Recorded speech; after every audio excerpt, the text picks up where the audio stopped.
Hello there, and welcome to Heroic Endeavors Episode 2, where I did promise I was going to scoop up all your brain matter and start again.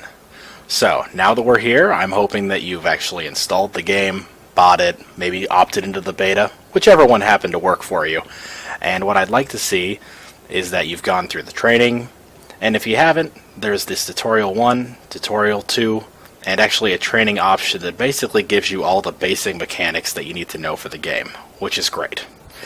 Now what I'd like to get into for today, I'd like to get into the different kinds of characters you can play, which come in Warrior, Support, Assassin, and Specialist. And these can be broken down into 4 different ways to categorize them, although there's definitely some subsections to each one of these, which I'll be going over here briefly. Alright, so first off, let's talk about Warriors. Let's just get started, and I'd love to talk about the Warriors, as I just said I would. I gotta be honest, when I came back to this, it'd been a couple days, clearly. I grew some facial hair, changed shirts. I mean, anybody watching this would be like, what the hell did he just change into? Point is, I'm back after a couple days of trying to get myself back to the computer to record the second episode of Heroic Endeavors here, because I got distracted by the Lost Vikings being released, and they're awesome, and I couldn't go. Anyways, off tangent, back to the Warriors here. So, Warriors are basically your meat shields most of the time. They're people who can get in, take the most blows, and deal usually a decent amount of melee damage. A lot of them have some control regeneration factors. One warrior in particular, we have a Nubarok. He's one who, he's a little different. He's got good mobility, he's got a little bit of shielding involved, he's got some decent CC, a lot of stuns. He really does have a good kit when it comes to an overall, and he also has little minions that follow him around. So if you're looking to be the guy who's on the front lines, the guy who initiates most fights, you're going to want to be the warrior, because being a warrior type hero is exactly the kind of person you want to be when you want to start fights and basically lead from the front. And another good example of those is we've got Chen, who's very mobile, and he's a good... Hi, you wanted to be part of this too? So, yes, we got Chen, who's very mobile. He's a good warrior, but another random one who's kind of in the mix as well is Sonya. And she's also a warrior, but she's not quite as meaty as the other ones, which is probably nice because, you know, I'm sure she wouldn't want to be referred to as meaty anyways if we had to be straight up about it. We got a Stitches, great control, I think a little overtuned at the time, but a great warrior to start with as well. So if you really like that style of play, Warriors, definitely the kind of guys you want to get into. Now, next up, what I wanted to talk about was Assassins. Now, Assassins are also one of those people that are very much just everywhere. Assassins can be anything from a long-distance fighter to somebody who's up close. A good example of the disparity here would be if we were to look at... Let's start with Jaina. She's considered an assassin. She's a mage type, uses frost spells, throws them out, got a lot of AoE damage, cleave, but she's fragile. She's glass. You hit her a couple times and she's just gone. You can build her to where you can get talent set up to where she can be a little more resilient, but overall she's a glass cannon. She's going to blow up if somebody catches her. On the flip side of that, somebody who goes off a little bit further than that is we've got Zeratul. And Zeratul is a cloaked assassin. He basically is invisible. The only way you can tell him is you'll see a blur on the screen. And as soon as he's able to stick to people really well, but he also has the ability to get out of a lot of situations because he can warp around. And he's another assassin type who's really good. But assassin is a pretty big blanket. I think they're the most common type of character in the game.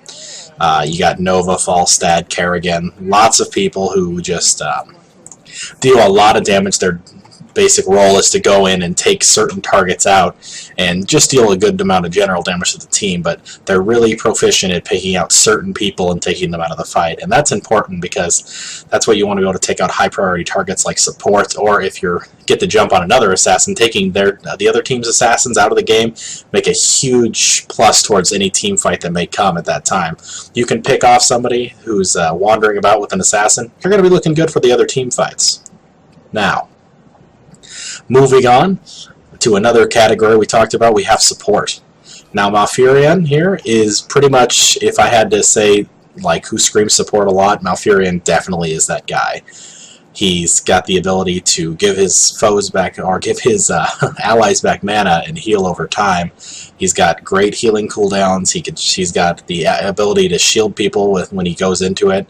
And speaking of shields too, if you're more about being preventative damage, what you want to look for is Tassadar, because Tassadar's got the preventative shields. He can throw those up, so before anybody even takes damage, you can prevent the damage from hitting them. And that's the advantage, is whether you're more of a reactive or proactive kind of support. If you're looking to basically go into your team and support them in every aspect, whether it's from healing to shielding, or if you really get to a different one here, if you go and look at Tyrande, she is considered a support, but her skills more lead her to be kind of a hybrid, because she can do damage, she can heal a little bit, she's got kind of some scouting stuff she can do, she can cloak her allies, and I think the thing that sets her apart the most is that her passive, you use the D button, you hit people, and they take, increased damage, and it reveals them too, so they can't go invisible.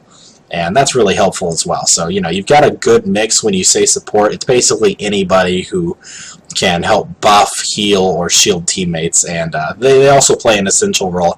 Like I said, any of these roles in the game are not exactly essential. It really comes down to picking what you like and how well you synergize with your teammates. And if you enjoy healing people and being like, bam, just picked you up off the edge of death and brought you back in the fight, support's your way to go. And they definitely come in all ranges, and you can get a couple of good ones right off the cuff for just like 2,000 gold or something like that. Anyways, moving on, lastly, my personal favorite here, Specialist. Now, Specialist is hard to just define as a single role. For example, just moving to this page here, all 4 of these characters right here are people who are considered specialists. Sergeant Hammer is considered a specialist. She's good at basically auto-attacking and bringing down forts and everything like that, but she also brings a decent amount of damage to that, and she's not very mobile. She's got a little bit. She's got some rocket jets to kind of make her speed off so she can get out of situations, but overall she's kind of a sitting duck when she's fully deployed in siege mode and doing damage. Now, then you've got really, really obscure specialists like Abathur, and his ability is he can jump into people and kind of give them extra abilities, shield them, and he also summons things onto the field little by little and can replicate heroes as this later on, and just got a bunch of weird stuff, but he's very backline fighter. You never take this guy out in the field, and that's another example of a specialist. But specialists really are that, they really do define niche in this game, and they do the really weird stuff. They're good at taking buildings down. Some of them are really good at taking down mercenary camps. Gazlowe is a good one for that, which is the reason, that for a while, he was, people referred to him as the Merc Lord, because he could just go into different camps and take them all. And if you like securing objectives, Gazlowe's the kind of guy. He can fortify a position with his turrets, and, you get things like that. So, Specialist is when you want to fill a very certain role, and you get used to doing kind of weird strategies, because you can't just go in guns blazing with the Specialist. You kind of have to set kills up. It's not just, run in and do whatever. And Nazeebo, being the last kind of person that I'd put out there, is also a specialist, and his ability, he kind of reminds me of a mage-y kind of person. He does a lot of magic damage, he summons zombies and spirits and all kinds of stuff to poison and kind of kill people over time. But once again, another specialist who doesn't really have that per set role, but he can compete with an assassin and still has a lot of diversity. So, those are the basic classes of the game, and if you really want to get into the game and figure out what you want to do, you just have to kind of experiment with a scattering of each hero. I always recommend going into try mode and trying out any hero you don't own. You can go in there, try it out, lets you increase the levels each time. You can toggle minions on and off so that you can practice out with them, and that's really helpful. So before you buy anything, nothing worse than buying a hero and then going, damn it, I don't know anything about this hero and I suck with him.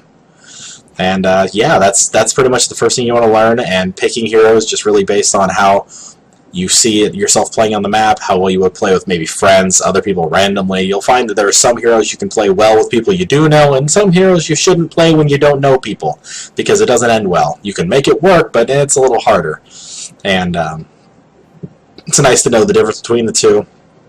And yeah, also just if you ever get into the point where you're playing ranked, You're going to want to look and see what map you're playing, and you're going to want to pick those special characters that bring something special to each one of those, whether it's being able to split push, capture objectives, or just really good team fight presence. When you get in, finally move in from playing amateur games, or normal games, I guess I'd call them, if you want to move into the big leagues, you've got to learn how to play all the different characters, what their strengths are, what their weaknesses are, and the first thing in that step, the first step towards that endeavor, is figuring out which characters you like and which ones you play the best. So I always say, once you get a character up to level, 7, 8 in that area, especially just to get the 500 gold bonus from getting level 5, you'll have a good idea of how you like to play that character and what works for you.